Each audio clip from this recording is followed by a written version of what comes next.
historian.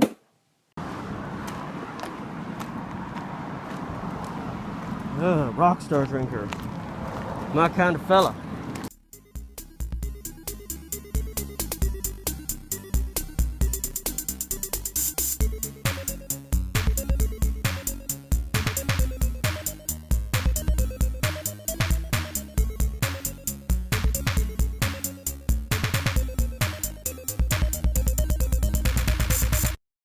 Howdy everyone, Steve the Amateur Historian. I'm actually walking east today because I've got a particular vlog video I want to do that'll be up at some point, and it's requiring me to cross the threshold, meaning 122nd, which means I'm going to be mask fully applied, eyes covered, best I can for the time being, crossing 122nd into the next zip code due east of my own, which has had more COVID cases than I think any other zip code in the city.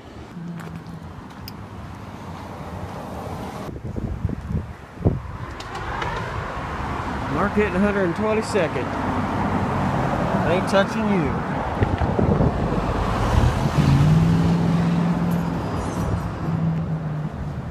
Yeah, 122nd is a very interesting stretch. It's 3 parts ghetto, 2 parts commercial. I don't know.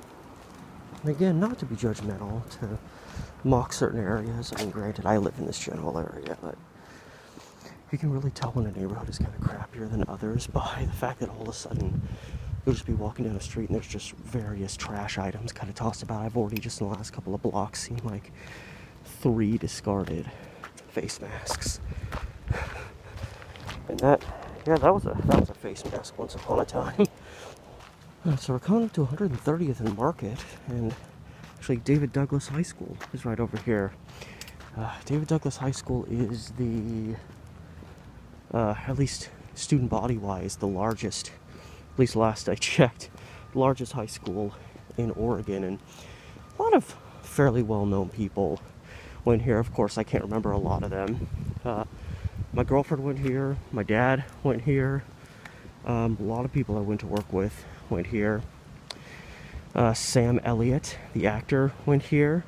I want to say Sally Struthers went here, but I think I'm confusing her with something else. And on another line, just for a little laugh, according to Wikipedia, so grain of salt, the Karen that threatened to ruin that one Starbucks worker's life in San Diego, according to Wikipedia, she went to David Douglas High School, of all people. Nice little... I walked by Lincoln Park once with my girlfriend many years ago, and I remember it being this big. I do more of a walk through it, but there's so many people here. Practically none of them have masks on. So, anyway, quick pass through Lincoln Park.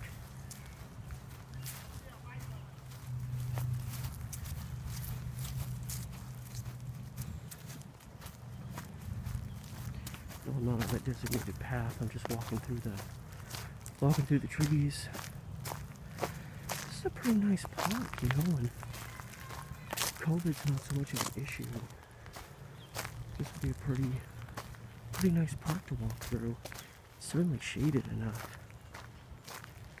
And then there's the elementary school right over there. And the main reason I'm going this way is the park is going to be featured. There's kind of a sketchy person over here. What the fuck is this person doing? God, can't go anywhere. Oh man, these people got a lot of shit to get rid of. I forgot my sunscreen today. Fortunately, this is going to be a shorter trek than most.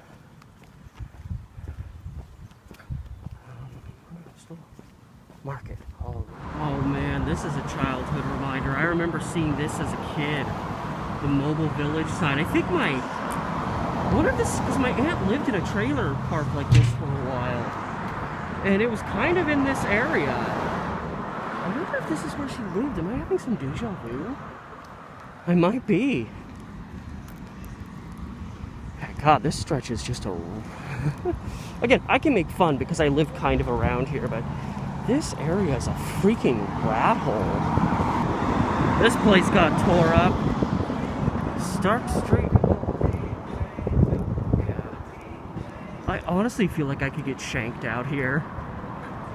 That doesn't look safe. Yeah, I'm at 130th and Stark. I tell you, you get the busy streets on the east side of 122nd. Just slummy.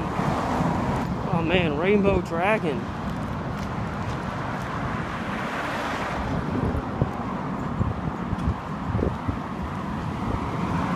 I love these trashy little Chinese restaurants. They're you know, they're great. They have a vibe to them. They usually have really good food. This one's got like, did this used to be like a like maritime themed bar or something at some point? You've got like a ship outline and then a sail. I really don't know. I forgot to put my sunscreen on, so I'm gonna burn like hell if I don't get home. Amazon Prime guy! Jeez, they're everywhere. They're spraying gas into the air. People are worried about the chemtrails in the sky. I'm more worried about the chemtrails spraying out of these Amazon Prime trucks I'm seeing everywhere. Okay, that doesn't look like it. Okay. There's a lot of streets in this area that dead end, and they don't give you a sign that says dead end, so I gotta keep my wits about me as I'm heading back towards home. Amazon Prime guy. How's it going, bruh? Just delivering some packages, huh? Oh, crazy guy on a bicycle. They're everywhere. Me and my friend used to say that. We were dumb. Like, end of high school and early 20s, whenever a guy would be riding his bike in the middle of the street, we'd both yell, crazy guy on a bike. Oh, man. This is kind of cute. No, Amazon Prime guy, wait for me. You gotta have some packages for me. I'm Steve the Amateur Historian. How do you not have packages for me? Oh, man, I'm snapped. Ooh, free recliner. Does the basketball hoop come with that?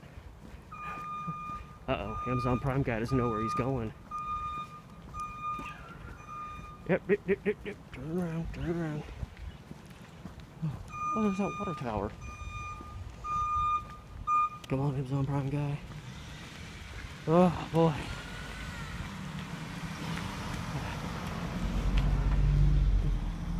Godspeed, Amazon Prime guy. There's that limousine.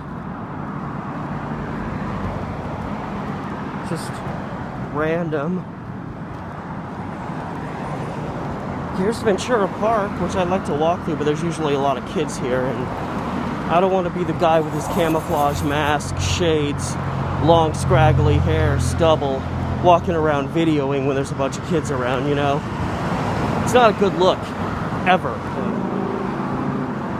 Not touching you.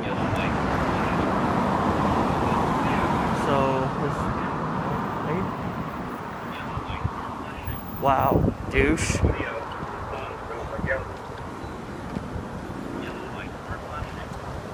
Alright.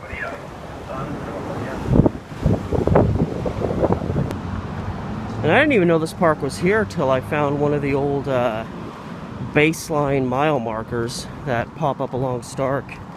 Again, approximately every 21 blocks. Did a whole video on that, the Willamette Stone, and the old, I don't know if I use baseline markers, the Stark Street baseline markers, old Portland Street markers. It's called something like that. I did it like 2 years ago. Well, not quite, but yeah, it's a fun little video. Go give it a watch. I'll hopefully remember to put a link in the description or something. Dude, nobody cares. Your mother doesn't love you. Just stop trying.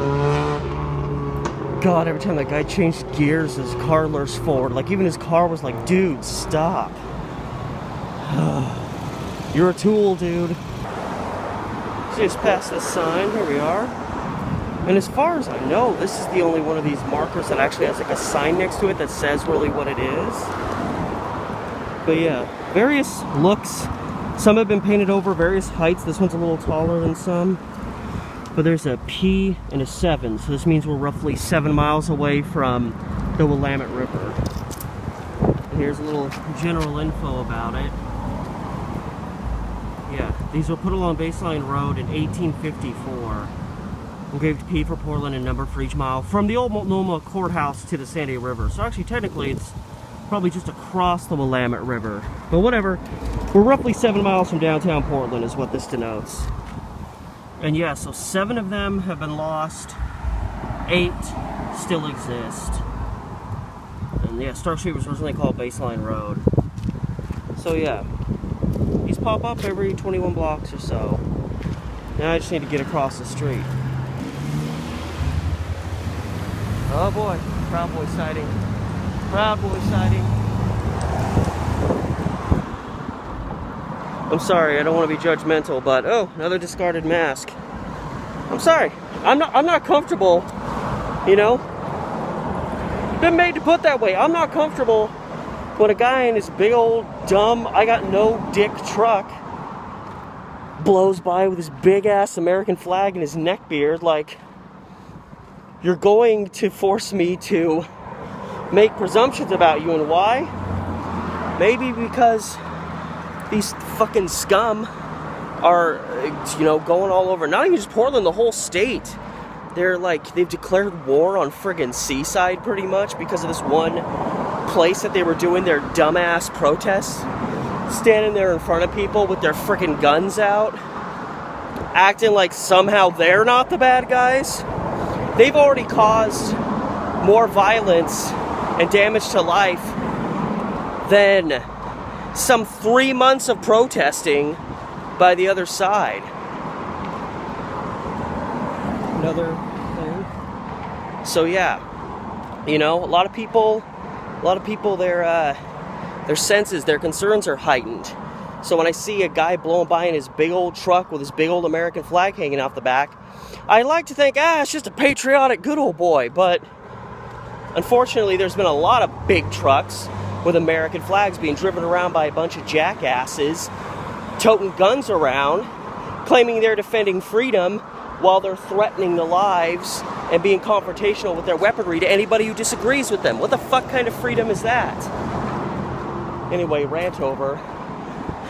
Shifting gears, this building's for sale in case you want a location to set up something. Ooh, free sofa sans the cushions. Yeah, I really don't know where this, maybe I kind of know where this brings me out at. But yeah, it's all gravelly. And in essence, because yeah, I know when I was filming, doing a film a couple years ago with my sound person, she was from New York. And she lived in Southeast Portland, not too far from here. And she said it was really bizarre for her to see so many roads unpaved in the city. That was like a culture shock to her. And, you know, essentially Portland's attitude is, you know, if you live on the street, it's kind of your job to make it happen. You know, the people that live, you know, the people live in these houses, it's their job to get this fixed. Like, cheap-ass philosophy, which is just absurd. It's like, wow, no wonder a lot of people are bewildered by that, because it sounds so cheap and pathetic to, like, do that. So, of course, the places where you see unimproved roadways, it's all the east side. It's all northeast and southeast Portland that you see these, where, you know, the more poor of the population lives. You don't see this stuff northwest Portland. Not even northwest Portland, where there's a bunch of industrial areas, and there's areas where roads literally could afford to not be finished. And, you know, city of Portland, that's their attitude. It's just like, oh, well, it's on you. So, you know, the city of Portland, which the last time they established their annual budget, they established a budget of more than $5 billion. Billion with a B. Like, literally almost 4 times the size of Denver's annual budget, and Denver's larger than Portland. Hello, Pooch. Oh, that dog's mad. I know, I'm mad about the injustices too. That dog's like, I'm sick of living in a neighborhood where streets are unpaved. But anyway, So yeah, the poor people get, jilted, as usual. Even though we have such a massive budget, we can't pave a few extra roads. We can't put a bunch of extra money into the homeless problem, which is one of the biggest problems we have. We get this massive budget, and I'm sorry I'm getting real political in this thing, but there was not really a planned organizational pattern to this. Anyway, just pisses me off. All this money shows up. They get all this money together from somewhere, and apparently, like, not really a whole lot's going to change. Isn't that kind of troubling as a citizen? And apparently they literally said when they established this big massive budget that there was going to be minimal changes in terms of the homeless issue. Which, of course, that was before COVID-19. COVID-19's only made it worse. In terms of putting more people on the streets. People can't pay their rent. Oh, God. It's just a cluster. And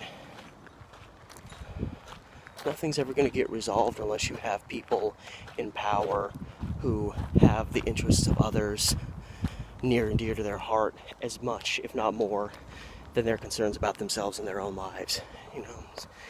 Most politicians, even the ones that are kind of okay, their focus is, they're not really going to put in a lot of work and get invested in something unless they gain some kind of benefit from it. Either it's going to give them a connection with someone, it's going to bolster their reputation, they're going to get money out of it.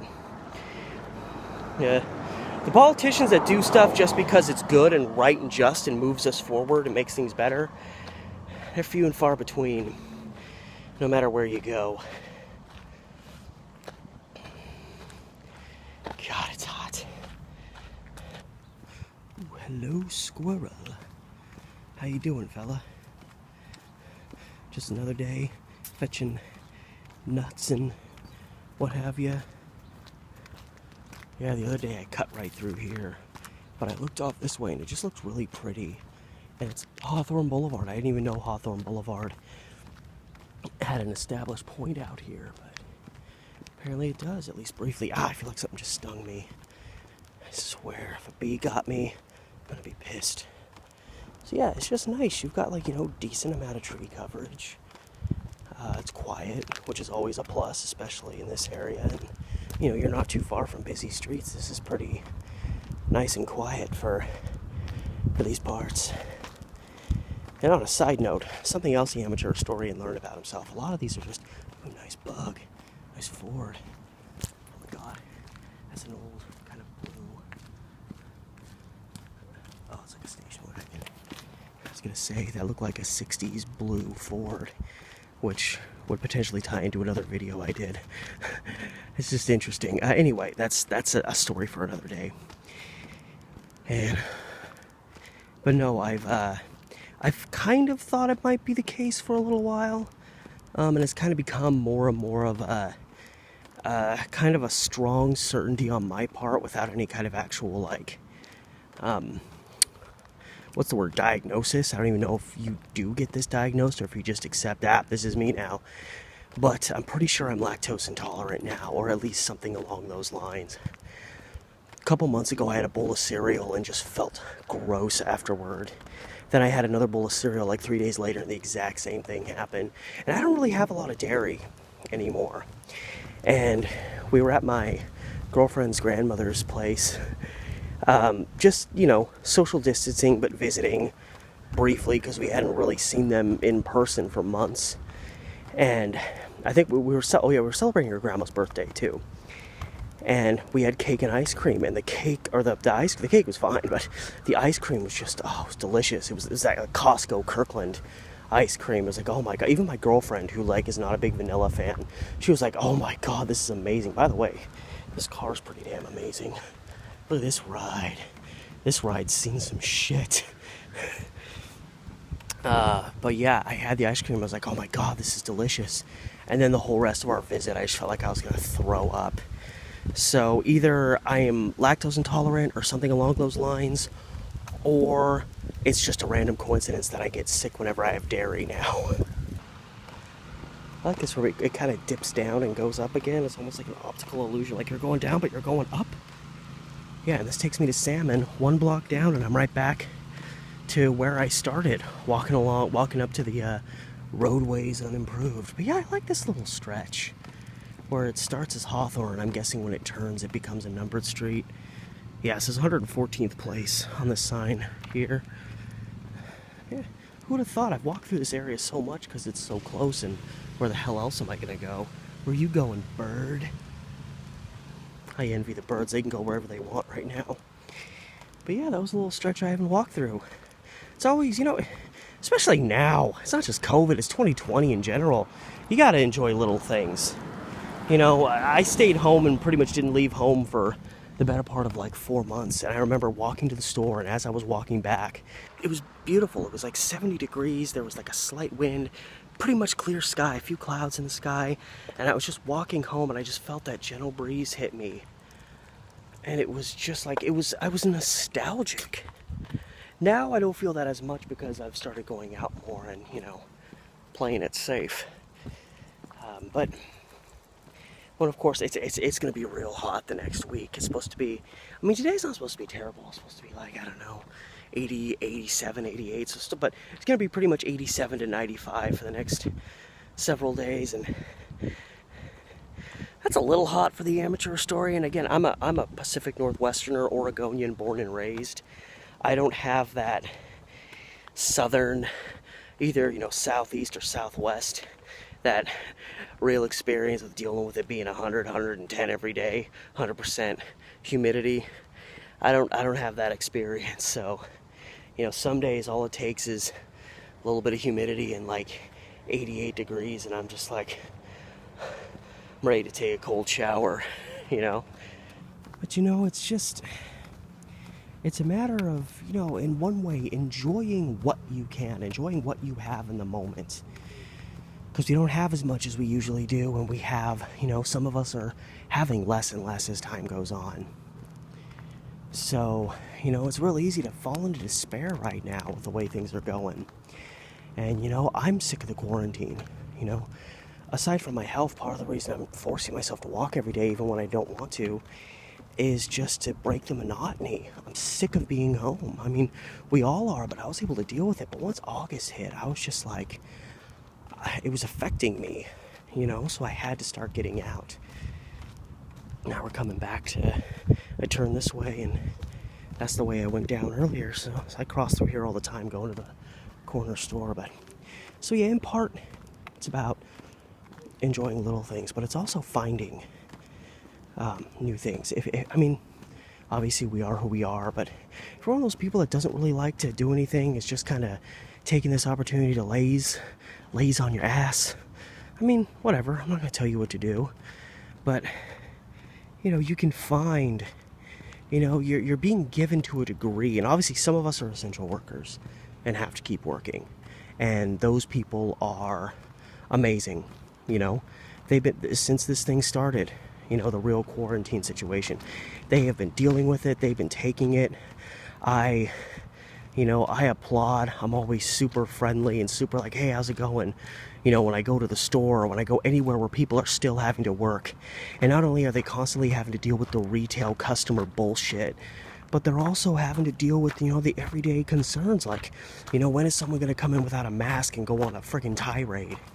Even if people are wearing masks, one person gets sick, they adjust their masks, their illness gets in the air, and now there's COVID, particles floating around in my workspace, and I have to be here all the time. I hope I don't walk through it, If you got anxiety, worrying about COVID-19 getting to you, I get really concerned even when I'm just out here like this. And the odds of me getting COVID walking around outside, especially when it's really hot, are so microscopic. I have probably almost as good of a chance of being struck by lightning. Now, if I walk up to a group of 20 people and get real close and hug them and, I breathe on them, they breathe on me, that's another story. But when I'm just out here exploring, that's another thing. But for those of us that are, temporarily out of work and waiting for that call that says, all right, we're ready for you to come back to work, bruh, then, obviously I'm going to be there. I'm actually looking forward to going back to work.